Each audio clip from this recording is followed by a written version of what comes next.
What's up? How are you doing? It is another episode of In the Blender with your host, Shake Money. As always, we have another guest that is a Miami Dolphin fans, but this guy, I met him through the Stephen D show, Miami Sports Music, every morning, which I missed that show coincidentally. And he was probably one of the highlights of the show. And when we get back, we will talk to him and get to know him a little bit. So stick around. We'll be right back. Shake, shake, shake, shake, yeah. Shake, shake, shake, shake. Shake money in the place. Miami plays, Miami days in the blender with Shake and his friends. We're gonna talk about the fans again. Miami plays, Miami days in the blender with Shake and his friends. We're gonna talk about the fans again. Is you a fan or a troll? Are you trying to wish us good? Trying to take control. Bringing problems to the hood. What takes your soul? Miami Dolphins bring the wood. Super Bowl is the goal. Tyreek Hill. I'm trying to kick it with Shake. You gotta be a real fan. No pretenders and fakes. We're gonna open up the line. Come correct with your taste. If you step into us blind, we're gonna show you the way. Miami plays, Miami days in the blender with Shake and his friends. We're gonna talk about the fans again. Miami plays, Miami days in the blender with Shake and his friends. We're gonna talk about the fans again. Never want the season to end. Let's mix it up a little with gin. And I remember when I knew that the Dolphins would win. Yeah, rockin' with Shake, rockin' with Shake. Let's go. I never want the season to end. Never mix it up a little with gin. That's right. Pass it off to one of my friends. Yeah, rockin' with Shake, rockin' with Shake. Larry K, what up? Phin-Addicts. TFTG, the Tailgate. Miami Dolphins, baby. What up, Lou? Shake money. Crypto. Check it. Me? God bless y'all. Miami Dolphins #1. And we out. Miami Dolphins football, the greatest football team. We push the ball from goal to goal like no one's ever seen. Respect us. Morning, Your Majesty. It is another beautiful day in Zamunda. Yes, sir, it is. But like I previewed before, man, I seen this guest on Miami Sports Music. Once he again, I miss Stephen D. Shout out to Stephen D.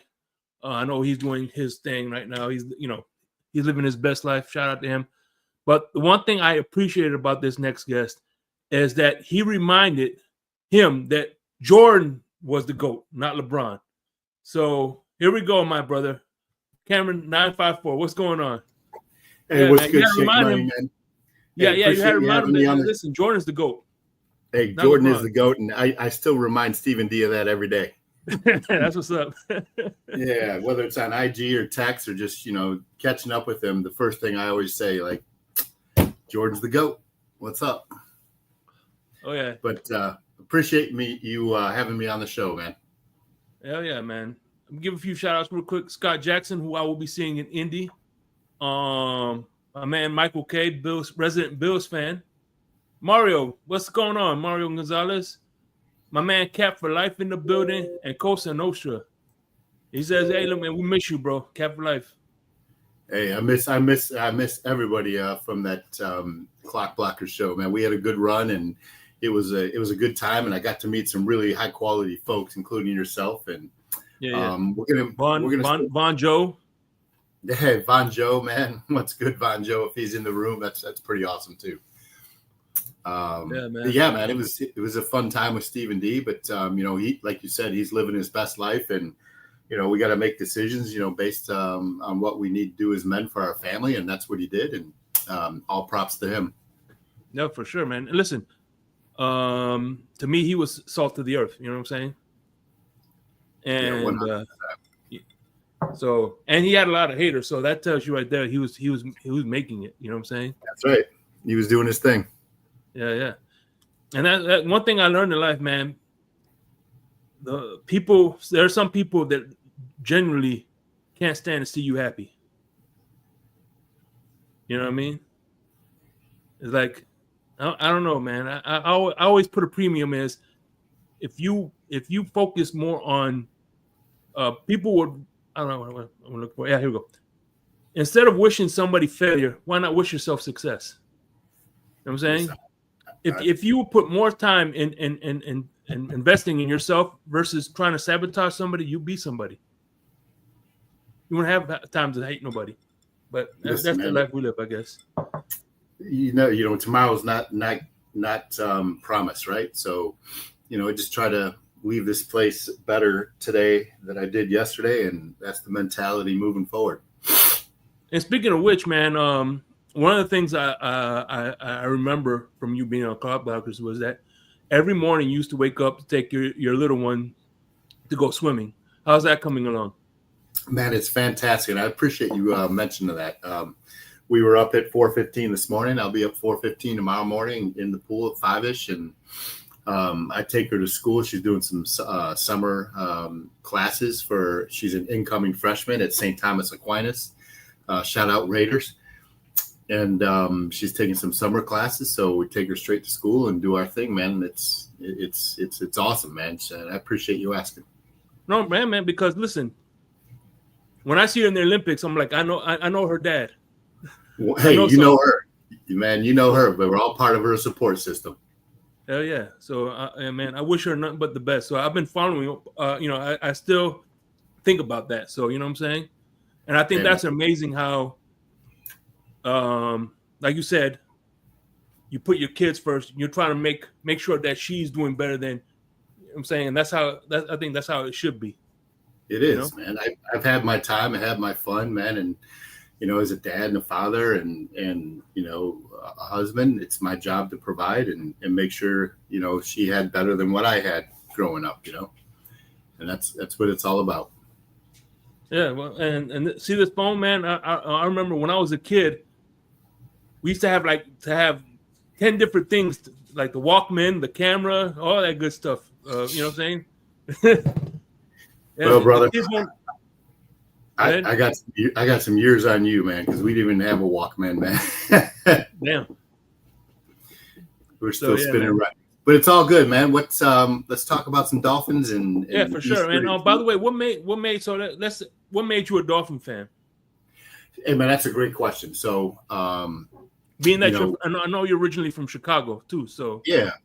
So I was a corporate chef for Marriott Hotels, and at the time it was 2001.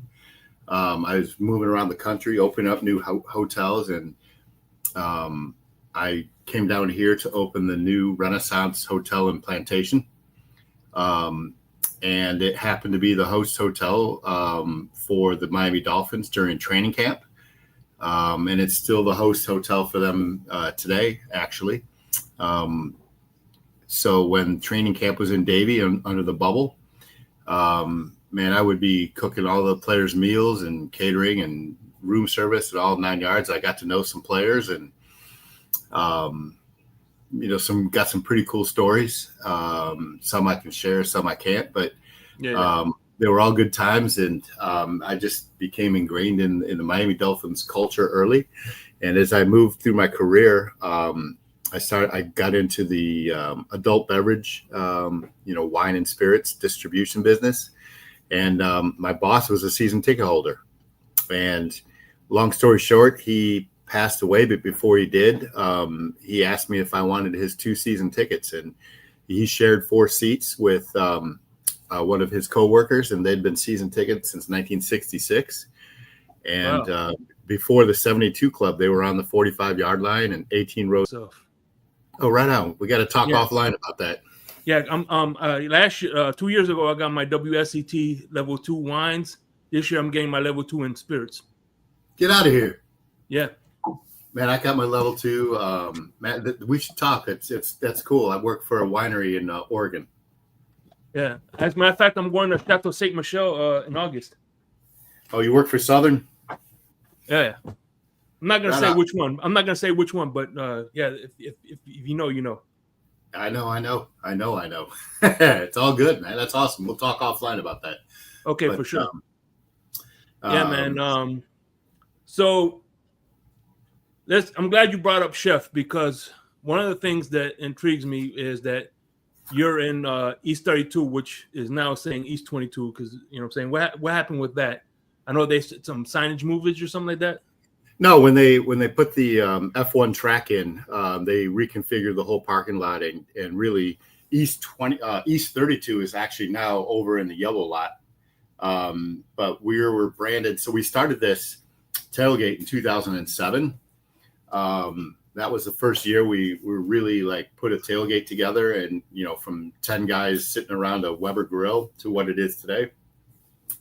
But when we really started organizing it, we, as you know, when you go to Dolphin Stadium, there's no assigned parking, so it's first come, first serve. And I knew Dolph Freaky and some others were in row 209, and Big E, shout out to Big E, shout out to Dolph Freaky, and all the Dolph fanatics. And, you know, I hooked up with some folks, and we just congregated under the East 22 sign. It was originally East 32 orange and then changed to East 22 orange, but it's pretty much the same spot. And we're there, you know, when the gates open and we get that spot, and it's all good, man. East 12 Lucci, man. East 12.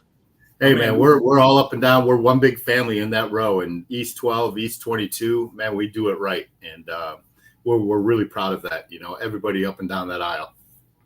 One thing I noticed about the East versus the West, the East, it's more of a unified, with like one big party, versus like the West tailgate. It's more individual tailgates. They're not as unified as the East side. Listen, I think the only unification of tailgates is really on row 209, and you know, like Anthony said, East 12 for life, man. We're all about it. You know, you've got Big E and Dolph Freaky in the middle, and some others, and then us on the end on East 22. And you know, people come across, you know, the parking lot from Yellow, and you know, get their Ubers and dropped off right there at gate 2, and they come right down their aisle past us, and you go on down to East 12, and you know, it's a party all the way down. And you know, we go down there, they come down, you know, to us, and vice versa. And it's one love, man. It's awesome. I really respect those guys down there and appreciate what they bring to the table, and vice versa. And one thing I learned, Von Joe was telling me about, he loves to go to a Patriots Dolphin home game with the Patriots, because you do a famous lobster roll or something like that. Yeah. You know, we theme the menu after the visiting teams, right? So, and New England has become a really big fan favorite, because I fly fresh Maine lobsters in, scallops, Ipswich clams. We do hot and cold lobster rolls. We do stuffed lobster tails. It's crazy, man. And it's been a lot of fun to do that for people. Well, so what's your theme for like Buffalo and the Jets?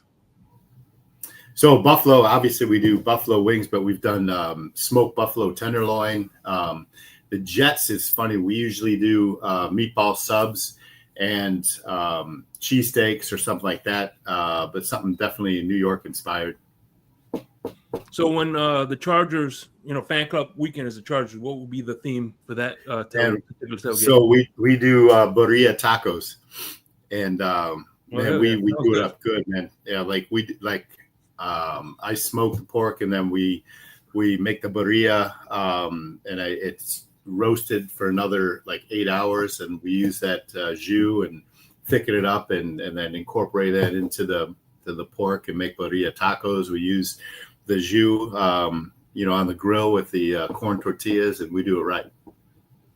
Oh yeah, that sounds like a. What's your favorite thing to cook, and what's your least favorite thing to cook?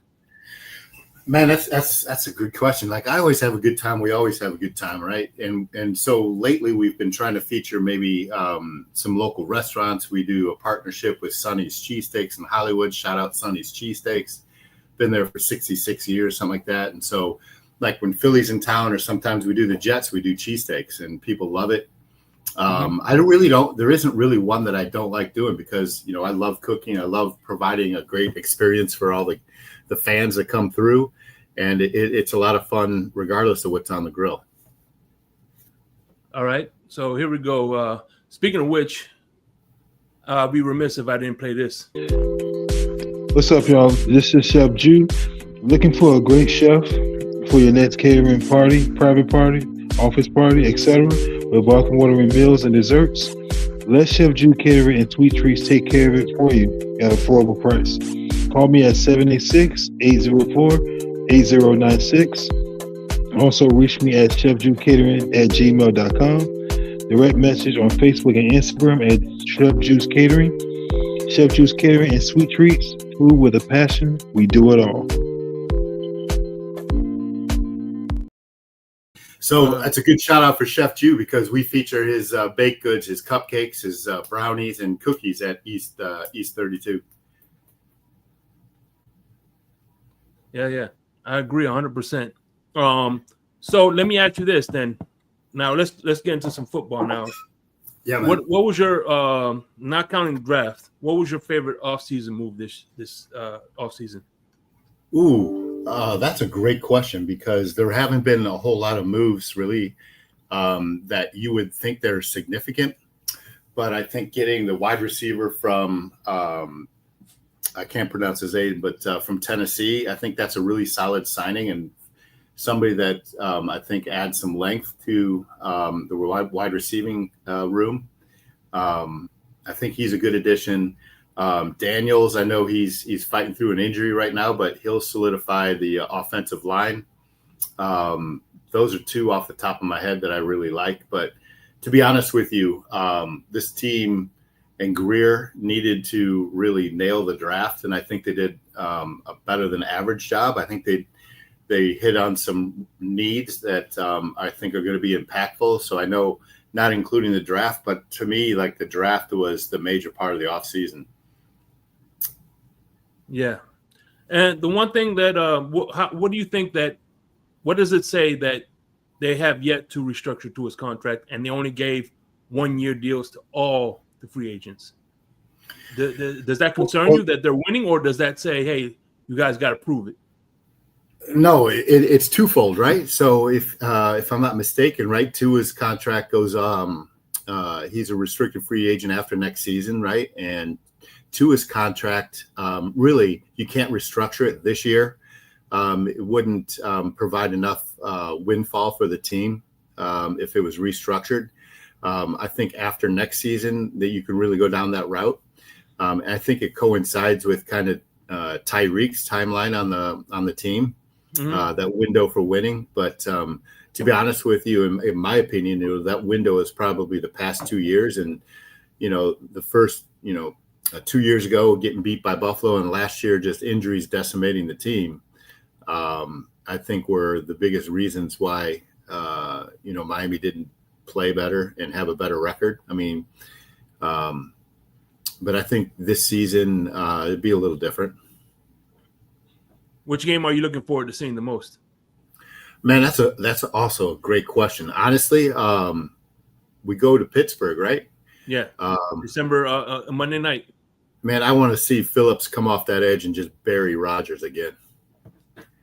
Oh yeah. I don't remember. You used to call him discount double douchebag or something like that. Yeah, exactly. Discount double douchebag. You got a great memory, man. Oh yeah, man. Trust me. Like I said, man, I mean it when I say, man, you were my favorite part of whenever. Not that I say I had any favorites, but whenever you were on, it was can't miss. In my opinion, I appreciate that. You had great takes, and you know what I'm saying. And I like the way, believe it or not, I like when he asked you a question. I like how you articulate your answers. I appreciate that, man. It's no problem, man. It was a lot of fun for me doing that, man. But yeah, back to the Dolphins. Like it's been an interesting offseason. I think this offseason, I think there was a different mentality that went into the offseason. As I mentioned, the draft had a lot to do with that. Also, the issues with Jalen Ramsey, whether he wants to be here or not, I think is a big issue as well. But I'll tell you this, he's still on the team, right? Yeah. And as the closer we inch towards training camp, something's got to shake out there. And the closer we get to camp, the more I'm leaning towards him returning. And well, here's the thing. I mean, I would think that I would like for him to return because, let's face it, with him and the defensive line that we signed, the linebackers that we got, I think all we need is maybe one cornerback. Now we need two cornerbacks. You know what I mean? So, but how McDaniel refused to talk about him, he doesn't even want to mention him. You know, and the fact that the defensive coordinator said it was a bad relationship, you know, it's kind of sending you mixed signals. You know what I mean?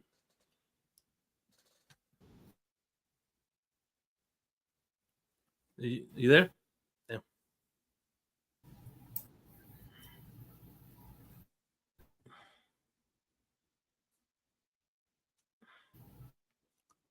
Is that me or? Am I freezing a little bit on you? Yeah. A little bit.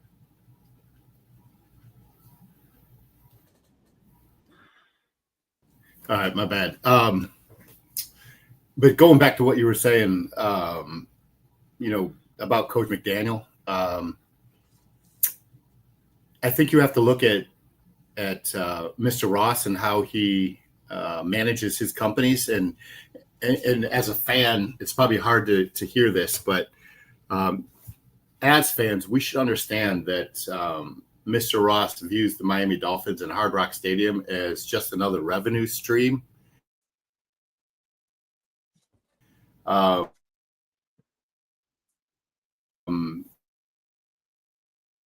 To his empire, whether it's the related group or his other things. And if how he, in all of his companies, he hires real bright minds, and lets them grow and evolve. He lets them fail, and let's not kid ourselves. Like we have Hard Rock Stadium, and we're in Miami. We're not in Nashville, and we're not in Green Bay. Fans come here regardless, right? And this is the second most visited NFL site behind Las Vegas. And regardless of what the Dolphins' record is, fans are going to fill up that stadium, whether they're visiting fans or local people. Yeah. And so, Mr. Ross knows that. He's got a captured audience. My point in saying that is that he can allow McDaniel to grow into his position. And if you look how Ross manages his companies, he lets people fail and learn from those failures and grow. And I think that's what he's done with Greer, and I think that's what he's doing with McDaniel. Yeah, and I think McDaniel. I think he's more learning from his mistakes. He does learn from his mistakes. You know what I'm saying? Doesn't do it on the fly, but he has from year to year learned from some things. You know what I'm saying? The only thing I hope he learns is how to defeat that cover 2 shell. You know what I mean? That's, I think, the one kryptonite he has. I was thinking about this earlier. There's a lot of talk about, culture, right? There's a new culture of the team. There's a new attitude to the team. And I'll tell you firsthand that there is. And I will tell you that it wasn't because McDaniel tried to instill a culture. I don't think he commanded the respect of the locker room with some veterans that were in that locker room, like Armstead, who commanded the respect of the locker room. Mm-hmm. And not to say that Armstrong did anything negative, or Armstead was negative, or went out to undermine Coach McDaniel. That's not the point at all.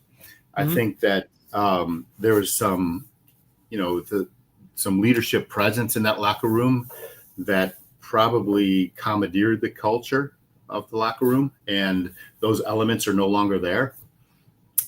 Whether it's Mostert was part of that too. He was very well respected in that locker room. On the offensive side. So, and he was a McDaniel guy too. Yeah, for sure. McDaniel brought him along, but Mostert, and if Raheem, like, nicest person in the world. And I'm not saying either of those guys undermined McDaniel. I think it's clearly McDaniel and Coach Weaver's locker room now. And I say Coach Weaver because I think that part of the evolution of the coaches and Coach Weaver is him taking more a direct role in managing the entire team and especially the culture of this team. Yeah, for sure. And what do you think about Tua and the backup quarterbacks they signed, as far as Quentin Ewers and Zach Wilson, the MILF Hunter? Listen, I've never I don't think Wilson was drafted correctly. He was a one-year wonder at BYU. I had a great, combine and then made the first pick by the New York Jets and thrown into a starting position he wasn't ready for. Mm-hmm. And so in my mind, he's talented, but he's damaged goods. And, from all accounts, he's having a really poor start to OTAs. Can't process the playbook fast enough. And that's an issue, especially in McDaniel's offense. I think Ewers really has an opportunity to secure the second, the backup job here, for better or for worse. Honestly, I'd be looking at bringing in another, veteran if there's one out there, to compete in that QB room for backup. What's going on? Delusional Patriots fan. He was a frequent guest of the Cop Blockers. What's going on? Yeah, man. And what about Tua? And what do you think? You think this is the year he steps up his game, or you think that he's learned his lesson, not trying to put himself in a hard way, and not trying to run over safeties like he did last year? Listen, Shake, I think you're opening up the trap door for the clowns in the comments here for me, but because they know I'm a Tua guy, but I'll tell you this: it's so am I. Listen, until he's on the team, I'm a Tua guy. Yeah, exactly. I'll tell you this: you can't take the football player out of the player, right? Like the guy's gonna play football as he's always has in his career, stemming from Pop Warner. So, is he smart about it? He hasn't been as smart as we'd like to see as fans, but he's also a football player, right? I think he's one good knock on the head from, being forced to retire, to tell you the truth. But that said, 2 seasons ago, he played 16 games or 17 games, whatever it was, and had a great season. This is his going on 4th year, right, in McDaniel's system. And I think our expectations should be that Tua is a leader in the offense, that he executes this offense and really guides this offense to be, a top 5 offense in the league. Listen, all the tools are right there, right? Yeah. They added some pieces on the offensive line. They've added a couple pieces in, the wide receiving room. You've got Tyreek, who's back completely healthy. You've got Waddle, who's now on his 5th year, is it? That or 4th year that, you expect him. Yeah, 5th year. This is his 5th year, right? You expect him to be wide receiver 1 level. And you got Malik Washington, who I think, could be really the underrated superstar in this wide receiver room. So Jonnu Smith will be there when training camp opens. Don't you worry. He's not getting traded. He's, don't worry about that. Like, he understands where his bread's buttered, believe me.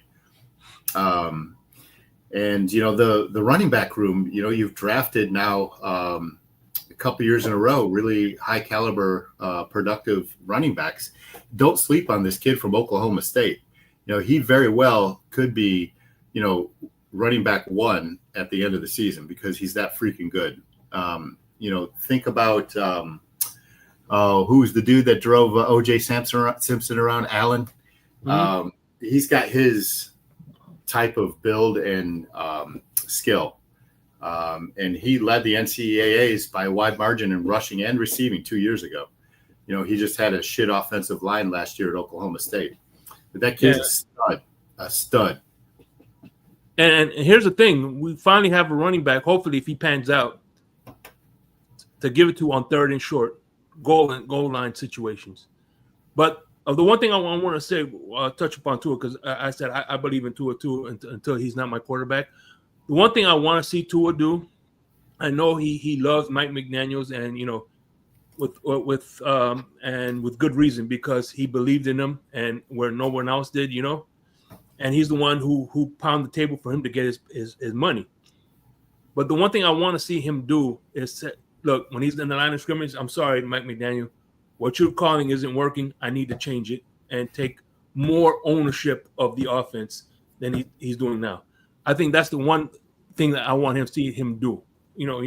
Forget about the feelings. When it's time to change the play, take some chances, you know what I'm saying, and hope for the best, you know what I'm saying? Because if he knows it's not going to work out and he still tries to execute it, you know what I'm saying, it makes them both look bad, in my opinion.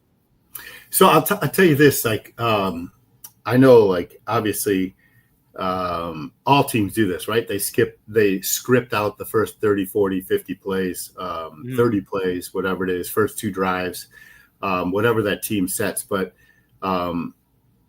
when McDaniel sets in a play, right, there's usually 3, maybe 4 different opportunities for Tua to adjust that play, depending on what he sees in front of him in the defense. So it's kind of a collaborative deal, right? So McDaniel calls in a play, and maybe it's a 3 wide receiver set, 1 running back, who knows, and he can position those players based on what he sees, and he can call that play under center. So I think what we'd like to see as fans is McDaniel getting that play decision into Tua's ear quicker, so Tua can process that what's in front of him quicker. And that's always been an issue. That's been an issue for every year that McDaniel's been the play caller. So I think that, for me, is where I want to see that collaborative evolution go to.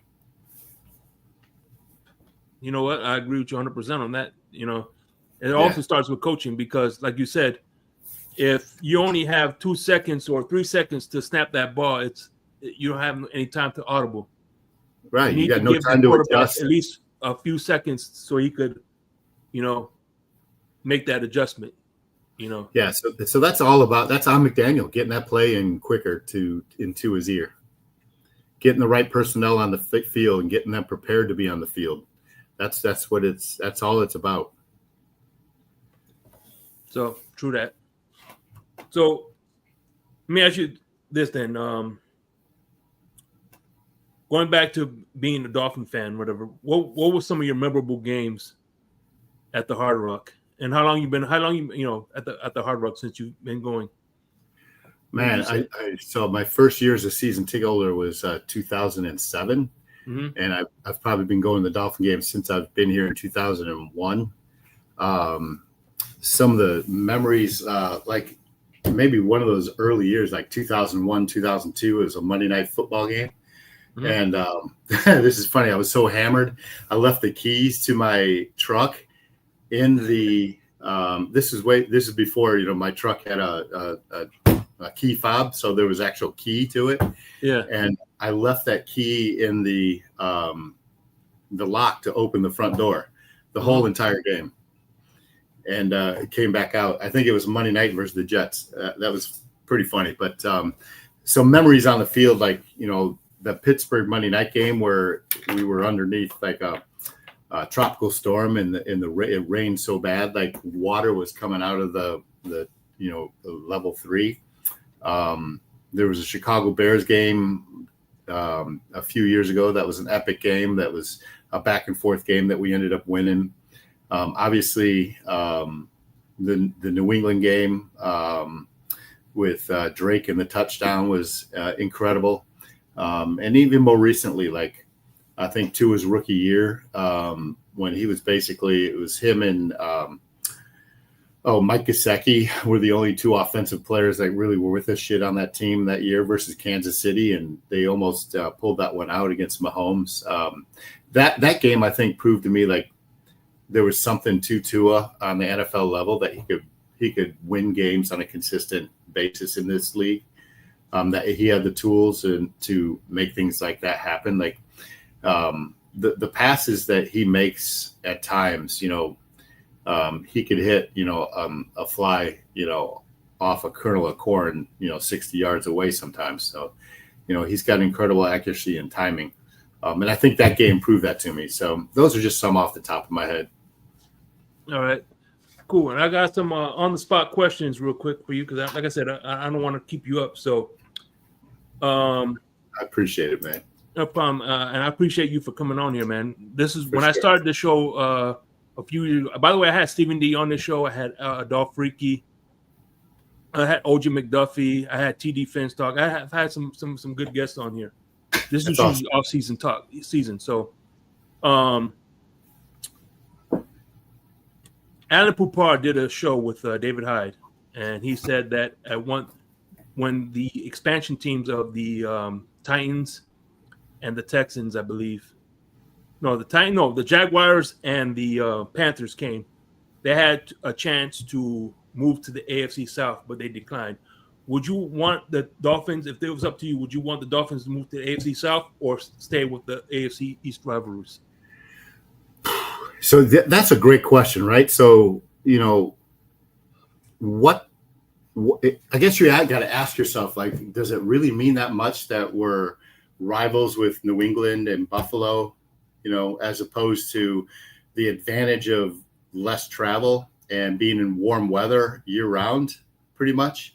Like if Atlanta, New Orleans, Tampa, Jacksonville, whatever they decided was our conference, I think that would take precedent because it's all about winning at the end of the day. Like as much as I like going to, Jets takeover up there in New York, MetLife takeover rather, and as much as I like going to New England and traveling to those places in Baltimore, whatever, but within the AFC East, I would definitely like to see us more regionalized. Yeah, I agree. But here's the thing. Here's the kicker. If you remember last year, I think we played the AFC South. Not too many people from the rivalry teams came to the game. You know what I mean? Listen, the Bills or the Jets will. Listen, that's more opportunity for local fans to get the tickets, which I think is what we need. I'll tell you, like Carolina Panthers, the Roaring Riot is what they're called. They traveled to my tailgate and they were like, I don't know, 120 people deep. Like, I know it's really a small number, but there are fan clubs that travel from those teams. But you bring up a good point about this season's schedule, and it's an underrated point that I actually was talking to Poupard on Twitter about, and that's the Dolphins have the second easiest schedule in terms of win-loss record, but what's more important is that they have the second least amount of travel within the schedule. They don't travel west of the Mississippi River. You count New Orleans is on the Mississippi River. We're going to New Orleans, but every team that they play is no more than a 3-hour plane ride. And that's huge in terms of recovery for the athletes. And we have, 5 primetime games staggered Sunday, Thursday, Monday nights that built in an extra day or two of rest sometimes around these games. We go to Madrid and have, a bye week behind that. So, and that's in November. And that's huge to have a bye week in November. Mm-hmm. So think about that when we're looking at the schedule and understanding like the stress of travel and how little of it is going to be on this team from a health perspective. Yep, but the only kicker is that we got to go to New England the last game of the year. Usually when we end at home, I notice when for instance, we end the season at home, the next season we end away, and then the following season we head home. We didn't have that this year. We ended in New England, and by then Mike Vrabel might have got his team together. You know what I'm saying? Mike Vrabel, regardless, I think he's still a good coach. I think they got Josh McDaniels back. I think Patriots are going to be a good team to be reckoned with down the stretch. Listen, I think that was the biggest acquisition in the division, right? Is Mike Vrabel, because they got a damn good quarterback in up there in New England now, and they're going to be a team to compete with. But I'll say this, back to your question about going to New England last game. We better be firing on all cylinders in our run game. Now, listen, I just hope that we have a playoff spot locked in so we don't have to, I love your thinking, man. That would be awesome. So, all right. 2 questions, and then we'll move on to the next segment, which is, who is your the best? Who do you think was the best coach since Shula, and the worst coach since Shula? The worst coach probably was, Cam Cameron gets a lot of shit, but he didn't really have much of a roster, I guess, to deal with. He was probably not a head coach material at the time when he got the job. And then, Philbin was, not too much better. But who was the coach that brought in Cutler? That's completely out of the league now. What was his name? Yeah. For me, that guy was just junk, man. He was not a very good coach. I mean, he had a losing record on the high school level last year. Yeah, as a matter of fact, he's the one who triggered the reset. Exactly. Yeah, he's right. Not my favorite. My favorite coach probably was Wadstad. Dave Wanstead. Oh yeah. All right, best quarterback and worst quarterback since Dan Marino. I think the best quarterback is Tua. Mm-hmm. All respect to the Chad Pennington and Jay Fiedler. He doesn't count because we didn't draft him. You know what I mean? So he only played 1 year. Jay Fiedler was, probably number 2 there on my list. And the worst quarterback, man, Beck from BYU. Remember him? He was good as a traffic cone. And who's that kid? They almost got killed. The left-hander from West Virginia that had no business playing quarterback. He was a baseball player too. But are you talking about Pat White? Yeah, I love Pat White in college at West Virginia, man. But I think my daughter's bigger than that kid. He got crushed. All right, so we got 2 more segments, and then we're gonna do the Mount Rushmore. So this is one of my favorite segments. I'm gonna put up some pictures. You tell me the first thing that comes to your mind, right? But before we do that, who do you think was the best wide receiver duo? This or? Well, I mean, listen, Mark and Mark, right? I mean, they're legends. So you have to go to Marx Brothers? Yeah. All right. What's the first thing in mind when you see this? I think that's accurate. I think Mike Tomlin is not happy with the situation he's been dealt with. And now he's got to basically babysit this clown show that is Aaron Rodgers, and somebody who is well past his prime. And, why they gave up on Russell Wilson and or Justin Fields is beyond me. Sammy, my man, diehard Cubs fan. Yep, I know that. Yep. Yeah, I know that's what you and Crypto have in common. Oh, man. The GOAT, Scotty P. What's the first thing? What is first thing when you see that? Me and my roommate at the time, 2 roommates driving from Orlando to Chicago to experience the championship win in LA and being on Rush Street, partying that night that they won, and then being in Grant Park for the parade 2 days later. All right, so let me ask you this question then. Who would win, the 96 Bulls or the best the best Laker team that Phil Jackson had? Oh shit, man, that's Shaq and Kobe. Do you think that's the best team that was a Laker team? I mean, no, I'm telling you the best team he had with the Lakers. Oh, it's hands down the Bulls team. Okay, hands down.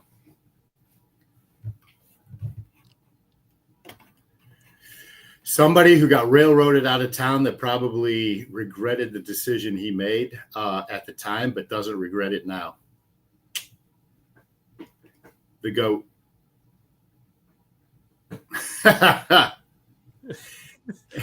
I got a good story about Philbin, man. He was a golf tournament that I was at, and that guy was taller than I ever imagined. Like, he was a big human being. Like, I'm 6'4". He was easily 6'5", 6'6". Damn. Not for nothing, but if you live in Florida, he every time I see him, I always think of Rick Scott. Yeah, that's not a good thing in my eyes. Somebody that we should have never let go. Again, the GOAT.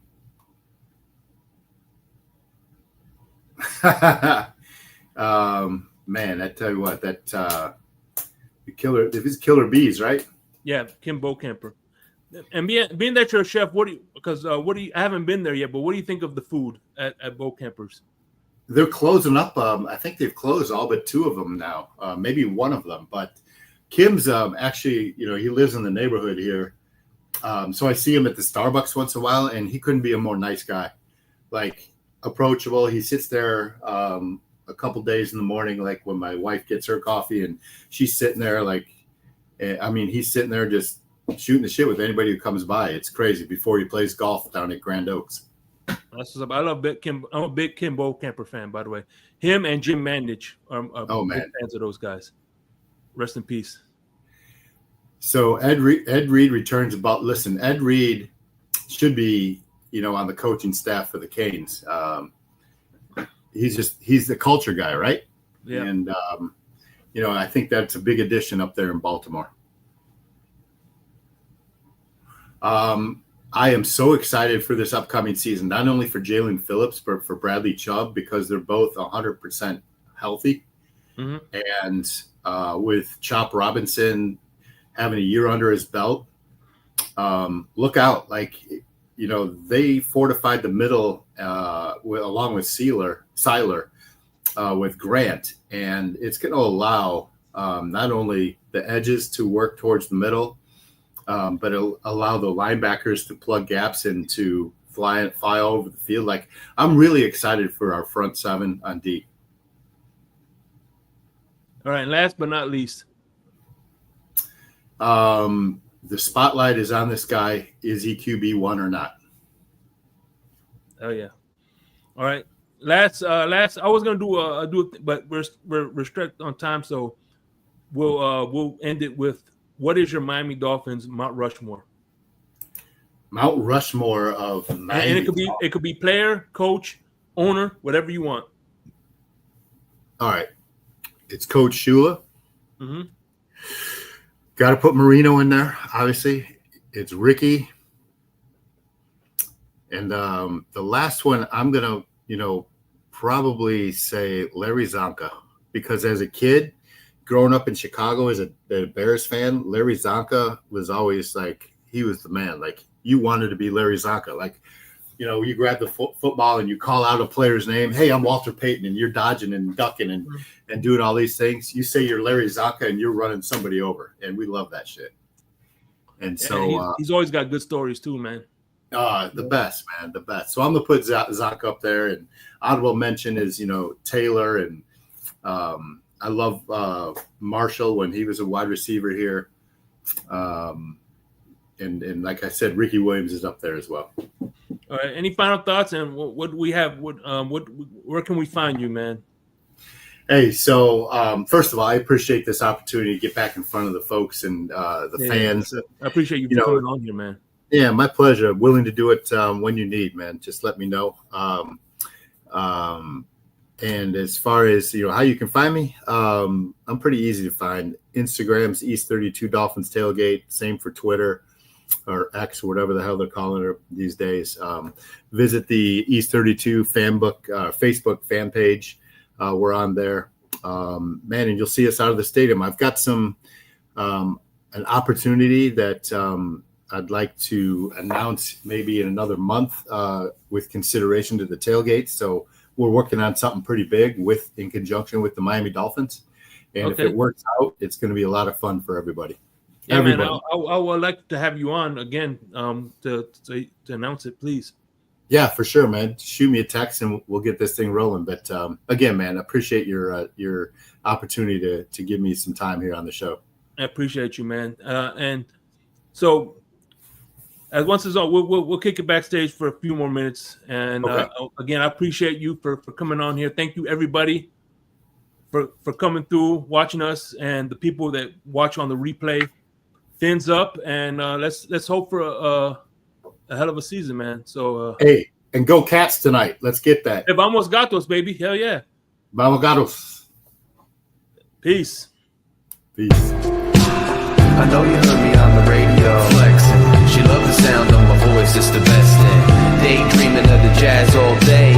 Pick up the phone late night with Larry K. I know you heard me on the radio flexing. She loved the sound of my voice, it's the best thing. Daydreaming of the jazz all day. Pick up the phone late night with Larry K.